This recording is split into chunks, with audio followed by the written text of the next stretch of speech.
দেখলে তো বন্ধুরা কি চমৎকারভাবে শব্দ করে বাজছে। তার মানে উপরটা ভীষণ ক্রিস্পি হয়েছে। আর এই ক্রিস্পি ক্রিস্পি বেগুনির রেসিপি আজকে শেয়ার করতে যাচ্ছি। উপরটা একদম ক্রিস্পি আর ভিতরে রসালো। আহ, কি দারুণ খেতে, কি আর বলবো। আর এটা যে আমি বানিয়েছি, আমি নিজে খেয়েই অবাক হয়ে গেছি, এত চমৎকার কী করে হলো। আর এটা কী দিয়ে বানিয়েছি জানো? অবশ্যই জানাবো। তার আগে যে সকল বন্ধুরা এখনও সাবস্ক্রাইব করনি তাদেরকে রিকোয়েস্ট করছি, সাবস্ক্রাইব করে বেল বাটন প্রেস করে আমার সাথে থাকবে, ঠিক আছে বন্ধুরা? দেখতে পেলে আমি ওই ঢাকনা মেপেই 2 ঢাকনা বেসন দিয়ে দিয়েছি, আর দিয়ে দিয়েছি ওই একই সমপরিমাণ সুজি। By the way, welcome back to my channel Lipi's daily infotainment. এই সুজির সঙ্গে অ্যাড করে দিব 2 টেবিল চামচ কর্নফ্লাওয়ার। কর্নফ্লাওয়ার কিন্তু অবশ্যই দিতে হবে, তা না হলে ক্রিস্পি ভাবটা আসবে না। এবার দিয়ে দিচ্ছি পরিমাণ মতো লবণ, আর রঙের জন্য হলুদ। হলুদ রঙটা না দিলে বেগুনিটার রঙটা ঠিকমতো আসবে না।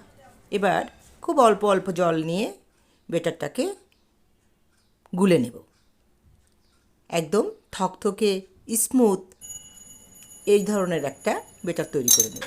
দিয়ে দিলাম সামান্য ধনিয়া গুঁড়ো, আর ঝালের জন্য পরিমাণ মতো তোমাদের পছন্দ মতো লাল লঙ্কার গুঁড়ো। এবার আবারও ভালো করে অল্প অল্প জল দিয়ে নেড়ে নিচ্ছি। দিয়ে দিচ্ছি খুবই সামান্য একটু চিনি, আর দিচ্ছি সামান্য বেকিং সোডা। বেকিং পাউডার নয় কিন্তু বন্ধুরা, বেকিং সোডাই দিতে হবে ক্রিস্পি করার জন্য। আর কালো কালো কী দিলাম, এটা হচ্ছে কালিজিরা, অপশনাল, ইচ্ছে হলে দেবে, না হলে না। এবার 5 মিনিটের জন্য রেস্টে রেখে দেবো। খুব বেশি সময় রেস্টে রাখার দরকার নেই, যেহেতু সুজি আছে, বেশি ফুলে গেলে সমস্যা হয়ে যাবে। এবার বন্ধুরা দেখো, কড়াইতে তেল দিয়েছি, গরম হচ্ছে। এই ফাঁকে আমি বেগুনগুলো দেখিয়ে দিচ্ছি। বেগুনগুলোকে এরকম লম্বা লম্বা পাতলা পাতলা করে আমি কেটে নিয়েছি। আর এটা কিন্তু আমি ধুইনি, আগে ধুয়ে কেটে নিয়েছি আর লবণ মাখিয়ে নিয়েছি। সামান্য লবণ ভাজার আগে দিয়ে নিচ্ছি, লবণ মাখিয়ে নেব। এবার সামান্য গোলা কিন্তু অলরেডি ফেলে দিয়ে দেখেছি হয়েছে কি না, তখনও হয়নি। তার মানে কিছুটা সময় আমার আরও লেগেছে তেলটা গরম হতে। তবে কড়াইটা আগে বেশ ভালো করে গরম করে নিতে হবে, তারপরে কিন্তু তেলটা দেবে, তাহলে আর নিচে লেগে যাওয়ার ভয় থাকবে না।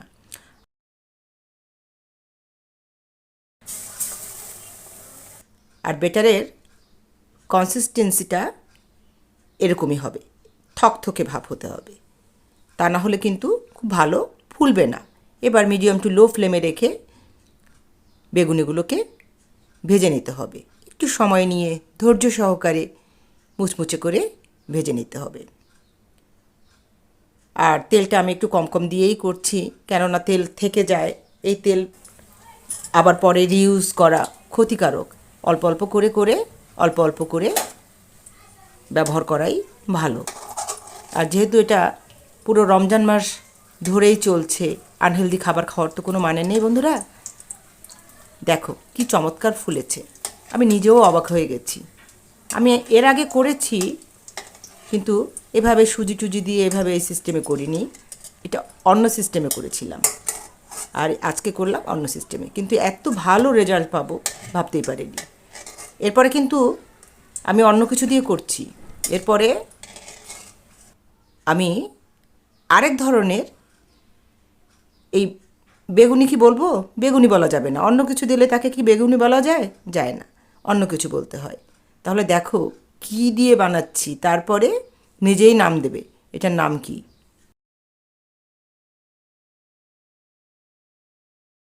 ভিডিওটি ভালো লাগলে অবশ্যই লাইক কমেন্ট শেয়ার করতে কিন্তু ভুলবে না। আর এই রমজান মাসে অবশ্যই রেসিপিটা কারো না কারো উপকারে তো আসবেই, তাহলে কিন্তু যার উপকারে আসলো কমেন্টস করে জানিও। এবার কিন্তু বন্ধুরা নিয়ে এসেছি সেই জিনিসটি, যা দিয়ে আমি অল্টারনেটিভ আরেকটি ভাজা পোড়া করে নেব। এটার নাম হচ্ছে কুমড়ো। এবার কুমড়ো দিয়ে হবে কি, বেগুনি নয়, কুমড়ি, নাম দিলাম কুমড়ি বা কুমড়ার চপ। এই একই প্রসেসে পাতলা করে কেটে নিয়েছিলাম আর সামান্য লবণ মাখিয়ে তারপরে ব্যাটারে ডুবিয়ে ভেজে নিচ্ছি। তেলটা একটু বেশি হলে আর একটু বেশি ফুলতো, কিন্তু আমি তেল আর দেইনি, যেহেতু এই তেলটা দিয়ে আমি আবার পরবর্তী পর্যায়ে সন্ধ্যার রান্না করে ফেলবো, যার কারণে আমি আর নতুন করে তেল অ্যাড করিনি, এটাতেই করব। বন্ধুরা দেখো কি চমৎকার বেগুনি তৈরি হয়ে গেছে। ফেসবুক পেজ থেকে দেখলে অবশ্যই ফলো করবে আর লাইক দিয়ে পাশে থাকবে, ঠিক আছে? এ ঝনঝন করে শব্দ করে জানিয়ে দিচ্ছে দেখো আমি কতটা পারফেক্ট হয়েছি। ঠিক আছে বন্ধুরা, আজকের ভিডিও কিন্তু এই পর্যন্ত। ভালো লাগলে লাইক কমেন্ট শেয়ার আর সাবস্ক্রাইব করতে কিন্তু একদমই ভুলবে না। পরবর্তী পর্যায়ে আবার চলে আসবো নতুন কোনো ভিডিও নিয়ে। সেই পর্যন্ত ভালো থেকো সবাই, টাটা।